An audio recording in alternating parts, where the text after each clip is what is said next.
के छतरपुर इलाके में राधा स्वामी सत्संग भवन में देश के सबसे बड़े कोविड सेंटर की आज से शुरुआत हो गई, लेकिन उद्घाटन को लेकर दिल्ली और केंद्र के बीच श्रेय की सियासत ऐसी भड़की कि उद्घाटन को निरीक्षण का नाम देना पड़ा। उद्घाटन से पहले ही सियासत के लपेटे में आ चुका भारत का सबसे बड़ा कोविड केयर आखिरकार कोरोना मरीजों की देखभाल के लिए तैयार है।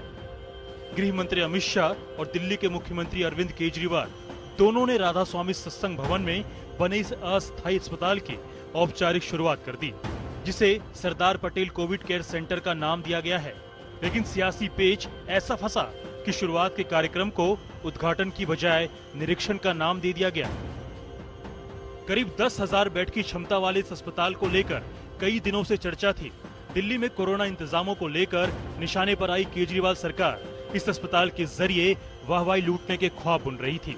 लेकिन उद्घाटन कार्यक्रम में अमित शाह के आने की खबर से चूर होते सपनों की छनछनाहट आप सांसद संजय सिंह के ट्वीट में सुनाई दी।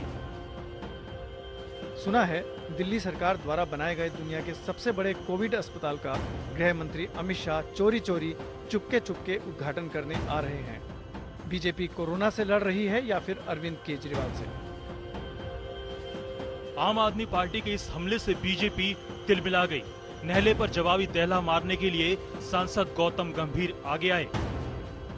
संजय जी, आपके इस ट्वीट के बाद मैंने स्वयं गृह मंत्री श्री अमित शाह जी से इस विषय पर बात की। उन्होंने बताया कि उद्घाटन करने नहीं, निरीक्षण करने जा रहे हैं, जिसके लिए अरविंद केजरीवाल जी को भी बुलाया है। आपकी केजरीवाल जी से बात नहीं होती या अकेले जाकर क्रेडिट लेने का मन बनाया था? सियासत पहले भी हुई, आगे भी होती रहेगी, लेकिन यह अस्पताल वाकई में बड़ा प्रयास है। इसकी खूबियां भी देख लीजिए। कार्डबोर्ड का बेड हालांकि यहाँ पे बनाया गया है, जो कि काफी हल्का देखने में लगता है। इसी के साथ हर बेड पे रेलवे की चादर यहाँ पे लगाई गई है। इसी के साथ शौचालय और पानी की भरपूर व्यवस्था यहाँ पे कर दी गई है। साथ ही साथ आपको बताते चले कि आईटीबीपी के जवानों के हाथ में यहाँ की पूरी देखरेख होगी। डॉक्टर्स, नर्सेस इन्हीं के लगाए गए हैं। उसका कारण ये है क्योंकि जब से कोरोना भारत में दस्तक दिया है, तभी से आईटीबीपी के जवान काफी सारे क्वारंटीन सेंटर को मैनेज कर रहे थे। इसके बाद से यहाँ का भी जिम्मा इनके हाथ में है। गर्मी को ध्यान में रखते हुए आप तस्वीरों में देख सकते हैं, ये कूलर्स लगाए गए हैं, जो ये पूरा प्रयास करेंगे कि जितने भी लोग यहाँ पे हों, उनको गर्मी के वक्त में ऐसे तरीके से निजात दिलाई जा सके। यह अस्पताल करीब 300 एकड़ में बनाया गया है। अस्पताल की कुल क्षमता 10,200 बेड की है, लेकिन शुरुआत में 2,000 बेड ही लगाए गए हैं। 10% बेड में ऑक्सीजन की सुविधा होगी। अस्पताल से 75 एम्बुलेंस जोड़ी गई हैं। स्वास्थ्य कर्मियों की तैनाती और देखरेख का जिम्मा आईटीबीपी संभालेगी।